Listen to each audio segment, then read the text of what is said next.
All right, so the thing that we got to talk about today is this thing called function operations. All right. The reason that we talk about function operations right now is that we will have to deal with some.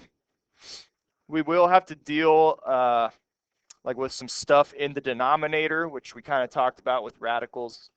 So we'll get there in a minute, but my hope is that this is not going to be too bad. Why does that keep disappearing?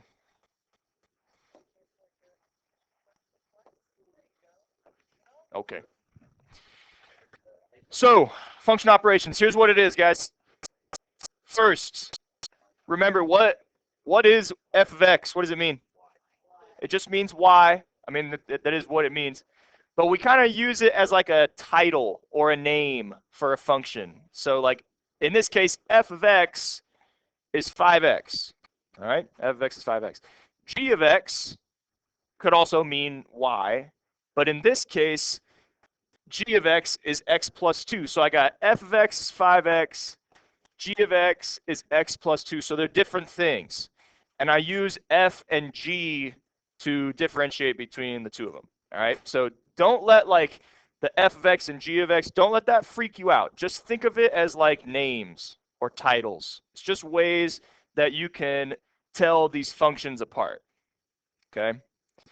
F of x is 5x, g of x is x plus 2. So it says evaluate the different operations and then state the domain. So we're just going to do a couple different things with these functions. The first one, it says do f of x plus g of x. Okay. So all I need to do is take f of x. How much room do I have here? I need to take f of x, which is 5x. So f of x is 5x plus g of x, which is x plus 2. And I'm just adding it together. That's all I got to do. Yeah.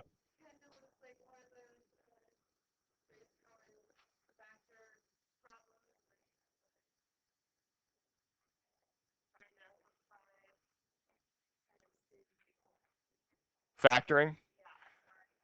Yeah. So we are going to end up with some quadratics doing this, but we don't have to factor them. You don't have to do the whole GCF thing. All we got to do here is basically combine like terms. Okay. So all I'm doing is adding these together, and like I just said, all you're doing at this point is combining like terms. So I've got some x's that I can put together, and then I have a constant. All right. So what is this going to end up being?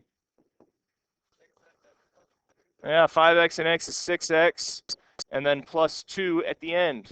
And that's it. So that is f of x plus g of x. I made a new function, put them together, and that's what I got. Okay. All right, it says state the domain. So let's talk about that.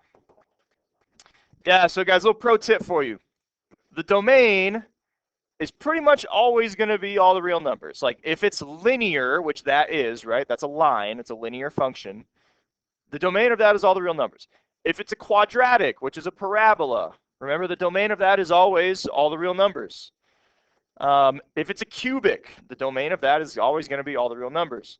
So the domain here is all the real numbers. How do you write that again? The Richie.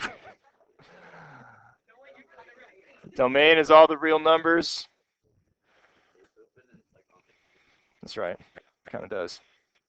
Domain is Richie Rich. Yep. There will be instances where the domain is not all the reals, and I'll show you that here in a minute. But first, we got to do some other operations. All right, f of x minus g of x. Same thing. You take f of x, it's 5x, minus g of x, it's x plus 2. But you got to be careful here, okay? When you're subtracting, things get a little bit different. I'm subtracting this whole thing. I'm subtracting all of x plus 2. So I'm going to write it in the parentheses to remind myself that I'm not just subtracting x. I got to subtract 2 as well. I'm subtracting all of x plus 2. You guys get what I'm saying here? So if you want to think about it like you're distributing a negative, you can. But again, I got to combine like terms. 5x minus x is 4x. And then what's going to be at the end? Plus 2 or minus 2? Minus 2, because I'm subtracting it. So it's minus 2. So when you're subtracting, you got to remember, whatever function you are subtracting, you got to subtract each piece of that thing. All right? So just be careful about that. So subtraction, and this is a line, right? It's linear. So what's the domain? Wow. Unbelievable. Is this making a little bit of sense? We don't really need to do, so we're going to graph it. We don't need that. Yeah. Whoa. Okay, we did adding and subtracting. So what do you think we're going to do next? Multiplying and dividing. You guys are so smart. F of x times g of x. F of x is 5x times g of x, which is x plus 2. What are you going to have to do here? Multiply, but there's a word. Distribute. Multiply it by each piece. 5x times x is indeed 5x squared. And what's 5x times 2? Plus 10x. Is there anything else? No. Are there any like terms to combine? No. So we're done. That's it. Yep. So what kind of function is this? It's a quadratic, right? So what shape does it make? A parabola. What's the domain of that? All the reals.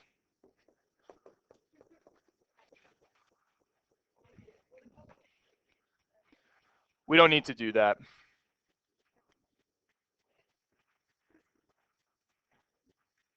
All right. Okay, last one. It's going to be division. It is. It is.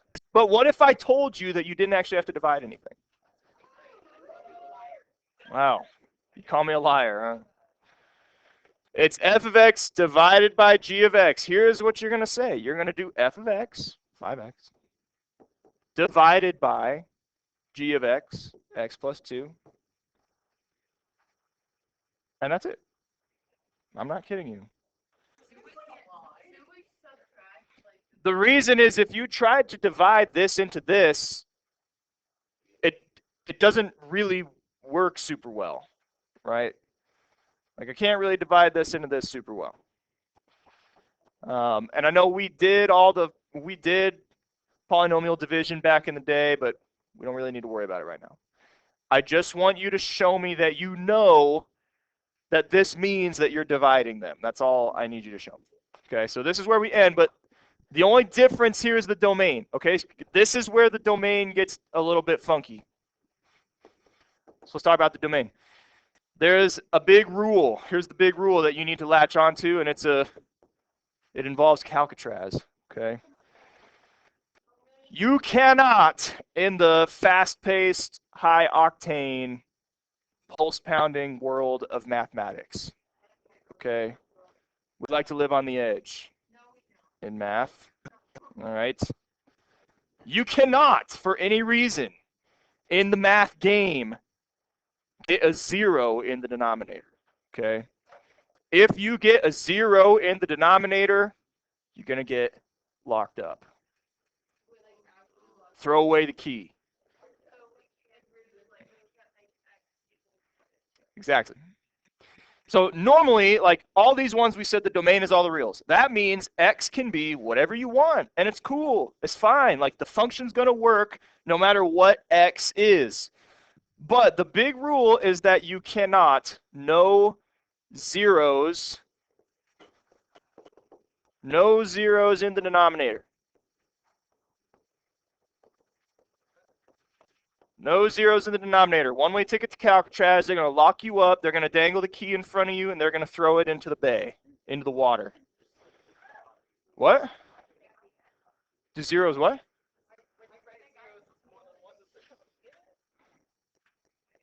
What?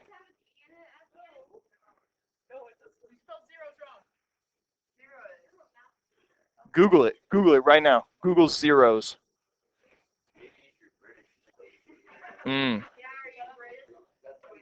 This is how you spell it? When it's plural. Woohoo! Whoa, okay, well. Wow, the teacher's right. Fancy that. Crazy. Little English detour. What is this? This is zero's possession, or perhaps zero is. Yes. And this is plural zeros. Man, I should have taught English. Gosh.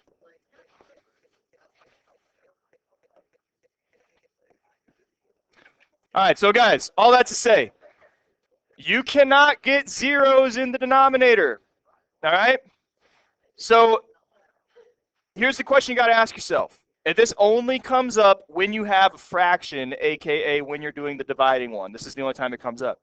You got to ask yourself, what x value would get me 0? It'd be -2, right? So that means if I said the domain is all reals, that includes -2. And if I plug in -2, I get a 0 in the denominator, and they ship me off to Calcatraz. And I don't want that, right? It's everything other than -2. Like -3 could work. -1 could work. Exactly. So here's how you write it. Yes, it's all, you gotta look out. I told you this is a fast-paced world out here. Okay, you gotta be careful. Here's how you write it. X can be anything you want, but it cannot equal -2. That's the domain. All x's other than -2. That's what that says. X is not equal to -2. And again, we could figure this one out pretty easily in our heads. There might be some that you can't figure out as easily.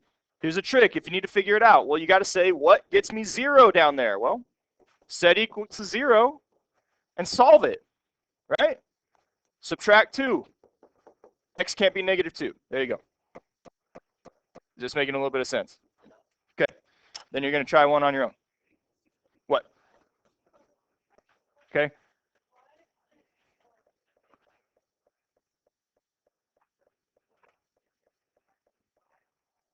What's 5 minus 1?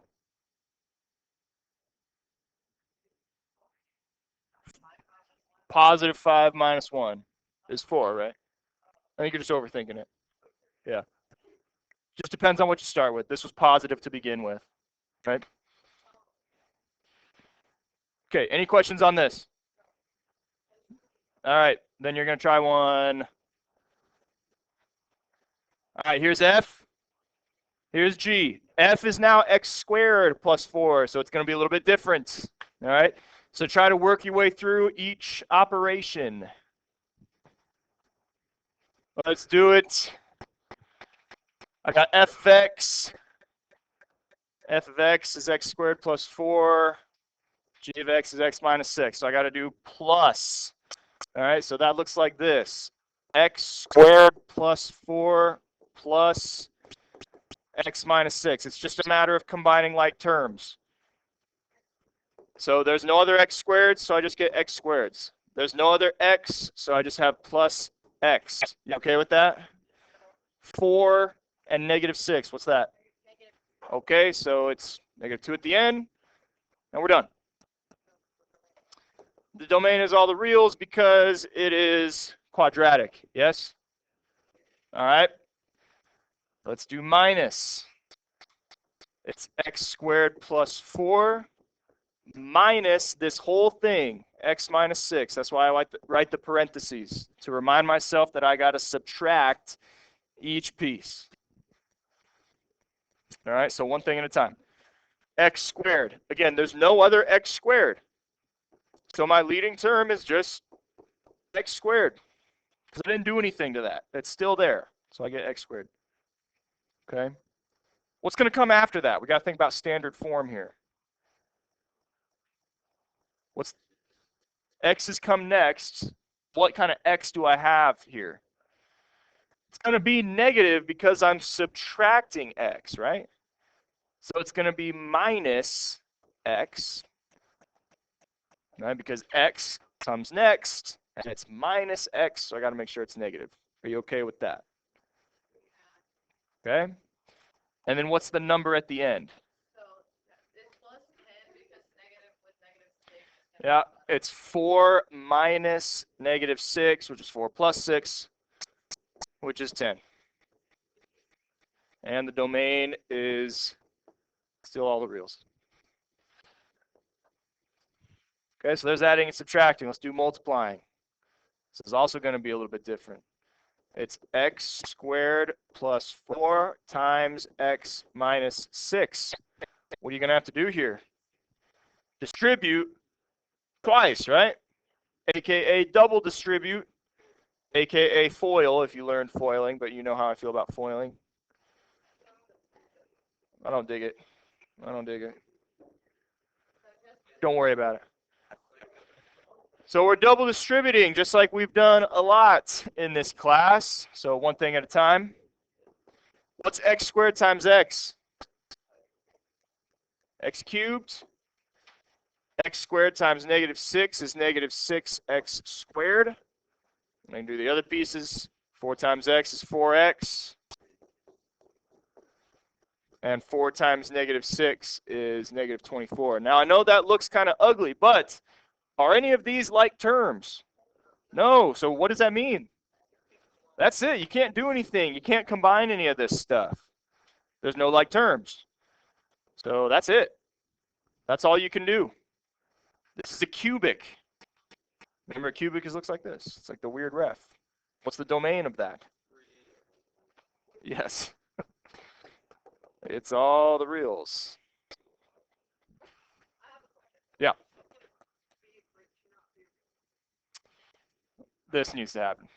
Division. Yeah. Yeah. It's pretty much the only time it's gonna happen. All right, so let's look at dividing. Remember, you don't actually need to divide anything. It's just x. Ooh. It's just x squared plus 4 over x minus 6. You don't actually have to divide them. I don't care about that. You can just leave it like that. But the domain is going to get a little weird. Because remember, the question you got to ask yourself is, what makes this become 0? What makes the bottom become 0? And you can probably figure it out in your head. 6, right? If x is 6, you get a 0. That's a no-no. So what does that mean your domain is? X can't be 6. It can be anything you want but 6. So we say x cannot be 6. And that's it. Okay? Are you feeling all right? Do you have any questions on this? Okay.